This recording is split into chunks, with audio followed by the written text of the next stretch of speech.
இந்த வகையிலே மணிவிழா முடிந்தது. சீர்காழி கும்பாபிஷேகத்துக்கு அங்கே சென்றிருந்தோம். அப்போதும் கூட அ போய் இறக்கி வைத்துவிட்டு கோயில் தரிசனத்திற்கு சென்றார்கள். சாமிநாத தம்பிரான் அங்கே சன்னதி முன்பே மயக்கமடித்து அவர் விழுந்து விட்டார். உடனடியாக அவரை ஆஸ்பத்திரிக்கு செல்ல நேர்ந்தது. அ மகாலிங்க தம்பிரான் வந்திருந்தார். அவர் அம் அ கருணாநிதி அவர்கள் முதலமைச்சராக பொறுப்பேற்று திருக்குவளை வருவதனால் அங்க வரவேற்க அவர் சென்று விட்டார். அங்கிருந்த பொன்னம்பல தம்பிரான் அவர்கள் அ இது இங்க உற்சவம் வைத்தீஸ்வரன் கோயில் உற்சவம் நடைபெற்றதனால் இங்கே அவர் முத்தையா புறப்பாட்டிற்காக இருக்க வேண்டும் என்று அவர்கள் இங்கே வந்து விட்டார்கள். கந்தசாமி தம்பிரான் அவர்கள் குருமூர்த்த பணிவிடைக்காக தருமபுரத்தில் இருந்து விட்டார். அதனால் நாம் ஒரே ஆள் தான். அப்போது நான் பணிய காவி பெற்ற ஆசிரமம் ஏற்றுக்கொண்ட அம் வைத்தீஸ்வரன் கோயில் அவருக்கு இன்னும் தீட்சையெல்லாம் ஆகல. காஷாயம் ஒன்றும் யாத்திரை காஷாயத்தோட கூட வந்தார். திருநாகரசு தம்பிரான். இவர்கள் தான் நாங்கள் 2 பேர் தான் அங்கே இருந்தோம். அப்போ முழுமையாக மருந்து சாத்துவதிலிருந்து அனைத்து காரியங்களையும் நம்மளை எப்படி செய்ய வேண்டும் என்று மகா சன்னிதானம் அவர்கள் ஒவ்வொரு முறையும் அறிவுறுத்தினார்கள். ஏன்னா நமக்கு அதுக்கு முன்பெல்லாம் எப்படி யாகசாலை செய்வது, யாகசாலை நிர்வாகம் எப்படி செய்வது, மருந்து சாத்துவதிலிருந்து அத்தனை நிகழ்வுகளையும் அவர்கள் கற்றுக் கொடுத்தார்கள்.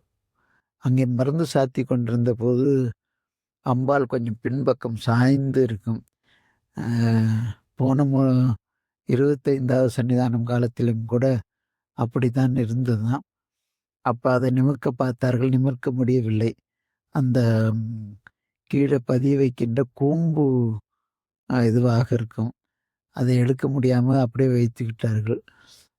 எவ்வளோ சோமாஸ்கந்த குருக்கள் இவங்க எல்லாருமே வந்து அப்படியே இருக்கலாம், போன முறைமே அப்படி தான் இருந்தது என்று சொன்னார்கள். நாம் அங்கே பக்கத்தில் நின்று கொண்டிருந்தேன்.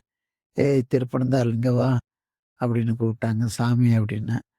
நீ தானே அங்கே உள்ள சாமி நிமிர்ந்தார், தலை சாய்ந்தார், அதனால் உனக்கு அன்பு இருக்கான்னு பார்ப்போம், நிமித்திரு அம்பாளை அப்படின்னாங்க.